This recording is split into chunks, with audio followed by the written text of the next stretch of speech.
A very good morning. In this session, we would discuss some of the questions that have been asked in the June 2025 examination for UGC NET Geography. Now, it's important to understand most of the questions were direct, but there were some questions which are based on contemporary information as well. So, it's really important that you don't miss the contemporary topics that we cover regularly.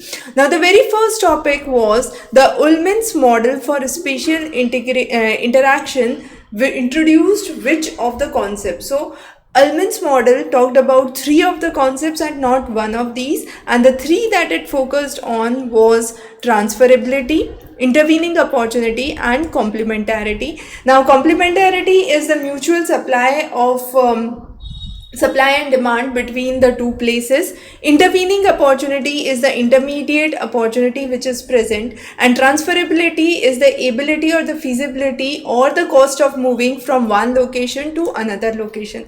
However, distance decay is a totally different model and is related to the concept of spatial integration intrinsically, but it has the basic idea on the intensity of we could say the interaction that occurs between the two places, and it decreases as the distance between the two places increases. So that is where we say the distance decay occurs. So as the distance increases, the number of interactions would reduce. So distance decay is not part of Ullmann's model of spatial interaction.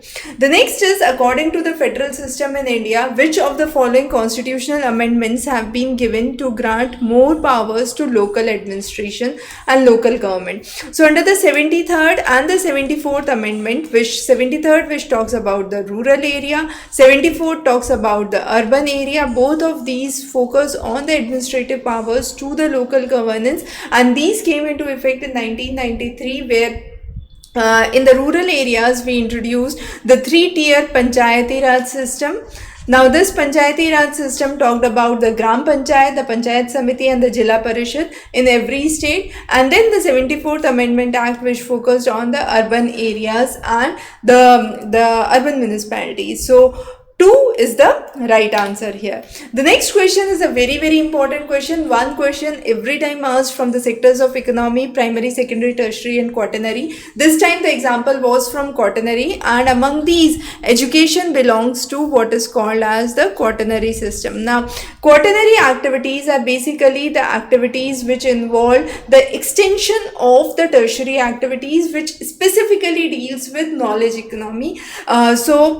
We have tertiary which deals with service sector, primary which deals with raw material, secondary which deals with manufacturing or production from the raw material, and quaternary comes under the knowledge system. So research and development, information processing, highly specialized services, professionals would all go into the quaternary sector. So again, it was important. The next is which plateau is found in which ocean, is again a common question which is seen from oceanography section. So Albatross Plateau has been asked here, and as you can look onto the map, this is the region of Pacific region, right, on the west of the United States. So you have United States and the Americas, so South America, North America, and the parts of China here, Australia here, right? And this region is the region which is home to numerous plateaus. So Albatross Plateau, then you have Southeast Pacific Plateau, Havana's Plateau, all of these are part of the Pacific Ocean. And this also includes numerous trenches which are very important, specifically along the Pacific Ring of Fire, which includes the Altuyan, the Japan Trench, the Kuril Trench, Philippines Trench, Marina Trench and Sunda Trench. However, between Australia and the regions of America, there are two major trenches, which is the Tonga Trench and the Kermadec Trench. So these are again important, a very important question. Now whenever it's a plateau, it's an elevated sea surface, as we know, and this plateau actually forms the part of the East Pacific rice system, and therefore is really important. The next is, which of the following is specialized form of tourism is a tourism form where people prefer an untouched natural environment. So mass tourism is where people move in segments. Cultural is for cultural places. It could be a UNESCO heritage site, a tangible or an intangible center where the people visit. Medical tourism, where foreign people from foreign nations enter into India for better and cheaper medical facilities. And ecotourism is where it's an untouched natural environment and people visit to experience the nature and promote the conservation of the nature, minimizing the impacts, the negative impacts on the nature. So they live in an accommodation which is highly suited to that region.